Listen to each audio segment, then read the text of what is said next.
Dobar dan, dragi četvrtaci. Evo i 7. odlomka romana Bijela griva. Ovaj odlomak nosi naziv Proljetni viteški turniri. Proljetni viteški turniri. Poslije nekoliko dana na Majur je svratio Antonio. Folko je bio u ribolovu. Euzebio je, sjedeći za stolom sa lastavicom na ramenu, držao u ruci nakostrešenu pticu. Ranjena je, reče on, jadna ptičica. Pogledaj, krilo je povrijeđeno. Sletela je s mojom lastom kad sam se večeras vraćao s polja. Srele su se u visinama. A onda joj je mala sigurno kazala, hajde sa mnom, poznajem starca koji ima tako laku ruku, iscijelit će ti krilo. I iscijelio sam ga.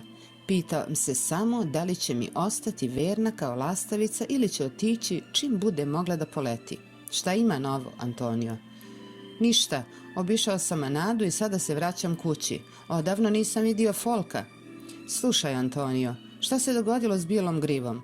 Gazda odjednom postaje plemenit i poklanja konja Deranu koji sve prima zdravo za gotovo. Trebalo bi da razgovaraš s njim, Antonio. Od kada mu je konj pobjegao, dječak niti jede niti spava. Njegov konj, zamisli.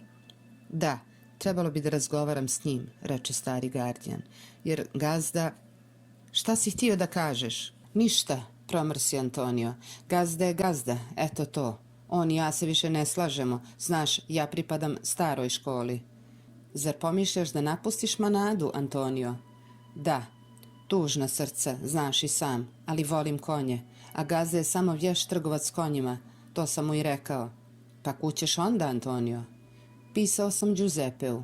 Naći će mi mjesto u svojoj kućici. Rekao sam ti da ima mali majur u blizini Arla. Pomagat ću mu kad kopava vinograd. I obojice ćemo pričati o starim dobrim vremenima. Pa hajde, doviđenja. Doviđenja, Antonio. Pomažući se kolcem iz ograde koji je Bijela griva izvalio da bi se ponovo našao na slobodi, stari Antonio se s teškom mukom popeo u sedlu i udaljio se sitnim kasom ka zapadu. Neće uspjeti da nađe Folka. Dječak će se večeras kasno vratiti kući. Njegov čunga je još jednom odvukao na kraj močvare. Ali Folko je večeras uzalud pretraživao sive pašnjake. Ravnica je bila pusta. Čak ni u daljini koja je tonula u purpur, Folko nije mogao da nazre zlatni peščani prah koji obično obavijao dugu bijelu mrlju krda u galopu. Vjetar je ćutao. Ni trska, ni vitki bokori žbunova nisu podrhtavali. Spremala se oluja. Bilo je proljeće, grozničevo godišnje doba divljih bitaka i dvoboja bez milosti u koju se opuštaju pastuvima nade. Antonio je često pričao Folku o tim viteškim turnirima u kojima najponosniji konji iz krda na uskom prostoru izazivaju jedan drugog na dvoboj. Dvoboj za vođu krda, rekao je Antonio, za vođu koji pobjedi u dvoboju, za gospodara koji cijelom krdu nameće svoj zakon. Nad močvarom se čula potmula grmljavina. Folko je bio daleko od svoje kolibe i hitro je veslao natrag. Iz daljine dopre do njega prigušeno hrzanje i odjek bitke. Da je mogao da prisustvuje toj bitci, bio bi ponosan na svog prijatelja Bijelu grivu. Jednog dana postaće vođa krda, rekao je Antonio kad je na prvi pogled uočio da ovaj konj tamnih očiju ima plemenitiju krv od ostalih konja u krdu. Borba je trajala već satima. Bijela griva je uspio da prestigne starije konje. Nekada su oni bili vođe krda. Umeli su da štede snagu, a u borbi su se koristili lukavstvom. Bijela griva se borio svim svojim žarom. Ubrzo je uspio da se otrese starijih boraca, da ih ostavi u prašini. Jedini dostojni protivnik Bijele grive bio je mladi konj grive crne kao ugalj. Zvijezda od crnih pramenova blistala mu je na sred čela i ukras na grivi koja mu je padala na oči bio je crn. To je posljednji boj, boj između crnog i bijelog viteza. Oba konja bila su neustrašiva. Konji iz krda okupili su se na ivici brežuljaka po kojem je raslo i rijetko busenje. Bojažljivi štrebci držali su se po strani nestrpljivo kopajući zemlju. Na poprištu, jedan prema drugom, ostala su samo dva pastuva. Smjelo su izazivali jedan drugog. Bijela griva je bio povrijeđen u posljednjoj bici. Noga mu je krvarila, ali to je činilo da bude još nestrpljiviji i da izvrši posljednji napad.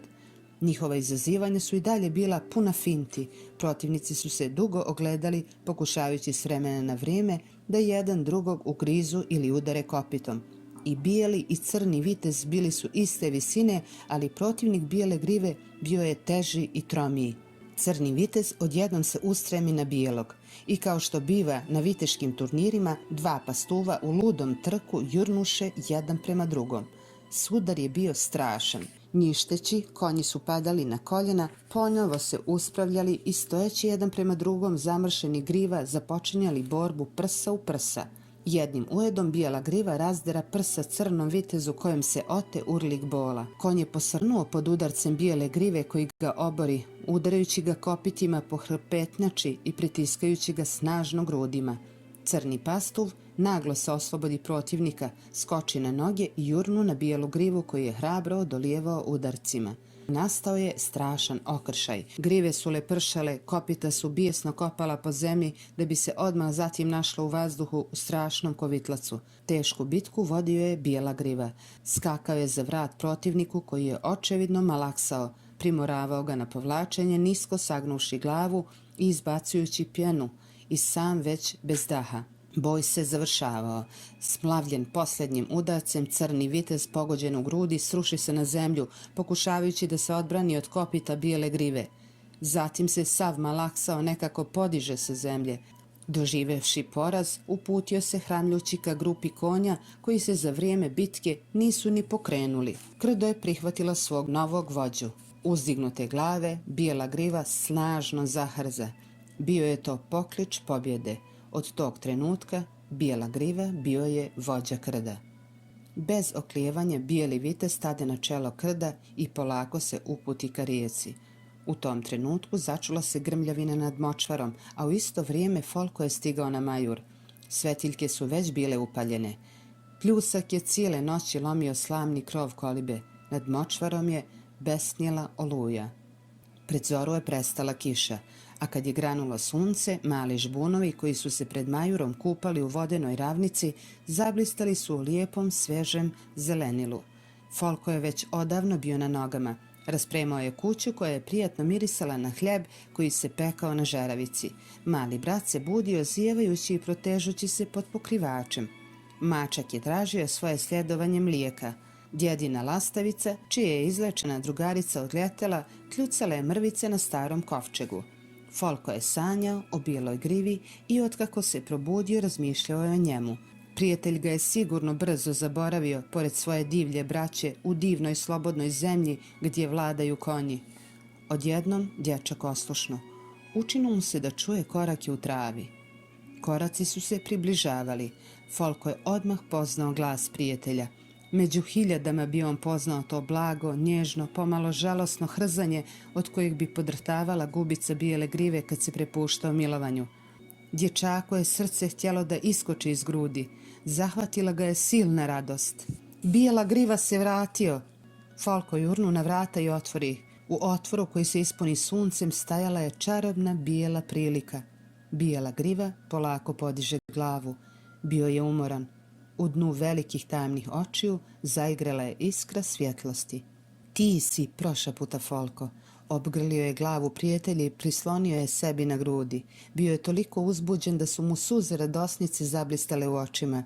Približavao se i njegov mali brat. Stajao je pored Folka gledajući ga netrmice. Vratio se, sam se vratio, ponavljao je Folko, čvrsto grleći svoga konja. Prešao je cijelu močvaru i opet znao da nađe našu kolibu. Šta se to događa, upita djed promuklim glasom. Bijela griva, povika mališan. Bijela griva se vratio. Ovdje je, kod nas. Hodi da ga vidiš, djede. Cijela kuća je bila izvrnuta na glavice. Na vatri su cvrčale prženice, mačak se služio sam, ločući mlijeko i ližući sud. Pred vratima su stajali Folko i njegov mali brat. Čudili su se i divili. Tek kad je bijela griva sagao glavu da bi olizao nogu, Folko je opazio da je konj ranjen. Krv je još kapala iz otvorene rane. Brzo, treba ga liječiti. Tukao si se, bijela grivo. Tukao si se s konjima i u borbi si ranjen. Zato si se vratio. Hajde. Bijela griva poslušno je dopustio da ga odvedu u manježi za kolibe. Ovog puta Folko nije ni pokušavao da zatvori ogradu. Trebalo je brzo previti ranu. Dječak je odjurio i brzo donio vedro puno vode. Zatim je iscijepao parče svoje stare košulje i počeo lagano da briše ranu. Daj nogu. Bijela griva se nije pokrenuo. Samo je savio koljeno. Obema rukama Folko je pridržavao kopito. Hajde, stavi nogu u vedro, tako će ti biti najbolje. I miruj. Čučeći pored konja, dva djeteta pažljivo su očistila ranu. Bila je duboka, puna pijeska i zemlje koju je bijela griva kovitlao pod kopitama za vrijeme boja. Tako je, sad je dobro, reče Folko. Dugo je prao nogu koja je bridila i onda je čistom bijelom krpom koju je mali brat uzeo iz kovčega omotao ranu i povezao konopcem. Bijela griva radosno zahrza. Vidiš, zadovoljan je, reče Folko mališanu. Ovog puta neće otići, daću mu dobar naramak sijena. Toga dana Folko nije otišao u ribolov.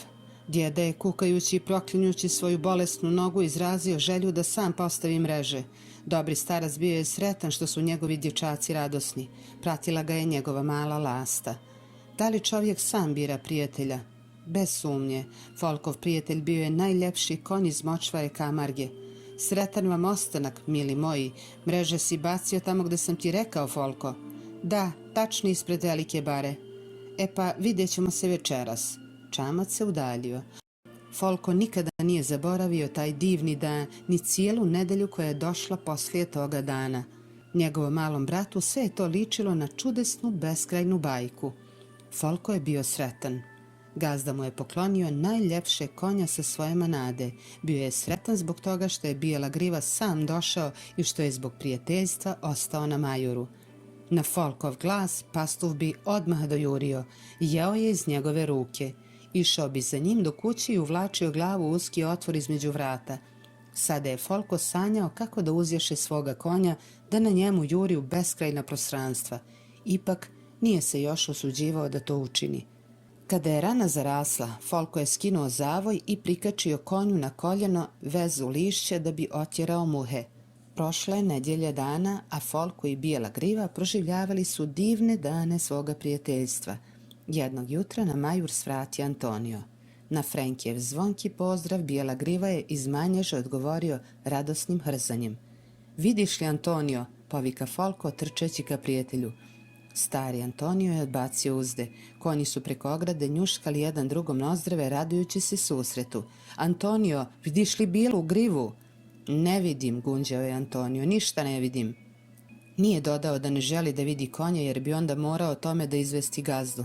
Nije htio da ispriča gazdi kako konj Kamarge, jedan od onih što bježe od čovjeka, krotko sluša svog dječaka kao da oduvijek žive zajedno. Nije htio da mu ispriča da zbog toga mali divljak, kako ga je gazda zvao, blista od sreće, blistavih očiju i blistavog osmijeha. Na blistavom suncu ovaj dječak siromašnih ribara u izblijedelim prnjama bio je lijep kao neki dječak iz bajke. Bio je tako ponosan i lijep jer je bio sretan. Antonio je sjahao. Za trenutak je stao sa Euzebijem, a zatim se udaljio ivicom močvare da bi obišao manadu. Folko je odlučio da te večeri pokuša ono što dotad nije smio, da uzješe bijelu grivu i pojuri u ludom trku. Izabrao je trenutak kad se s konjem našao sam u manježu. Govorio mu je nježno i blago i milovao ga po sapima. Folko nije imao uzde. Umjesto njih mogao je da mu posluži konopac. U početku se plašljivi konj opirao, a onda se prepustio i dozvolio da mu dječak prebaci konopac oko nozdrava. Uhvativši se za grivu, Folko se zalete i lagano skoči konju na bokove. Iznenađen, bijela griva se naglo prope i odskoči. Nije više čuo glas prijatelja. Bio je to opet divlji konj čije je krv uzavrijela jer je čovjek pokušao da ga uzješe. Uzalud je Folko koljenima stezao konja, uzalud se grčevito hvatao za grivu. Životinja u dva nagla skoka otresla jahača i izbacila ga na zemlju. Folko se odjednom, sav ugruva, našao u prašini. Dok se polako dizao, bijela griva je već bio daleko. Dečak ga ugleda kako u galopu nestaje po zavijutku borove šumice. Divan san je završen. Folko je bio veoma nesretan. Da nije ugledao djeda kako u tom trenutku pristaje čamcem, briznuo bi u plač. Uveče, dok je s mukom pokušavao da zaspi pored malog brata, odavno utonulog u san, Folko je sasvim tiho ponavljao u sebi. Bio mi je prijatelj. Pomislio je da želim da mu nanesem bol. Otišao je i to mojom krivicom. U ovom poglavlju postoji mnogo riječi koje možda čujete po prvi put. Obratite pažnju na njihovo značenje. Purpur, ljubičasto crvena boja, grimiz. Finta, varka, prevara. Hrpetnjača, kičma. Kovitlac, brzo kružno ili spiralno kretanje vjetra. Smlaviti, snažnim udarcem jako povrijediti i oboriti nekoga. Netremice, bez treptanja gledati. Brideti, tupo, slabije, boleti i trnuti. Prnja, iznošen, pocijepan komad odjeće, dronjak ili rita. Ovu priču možete poslušati još koji put.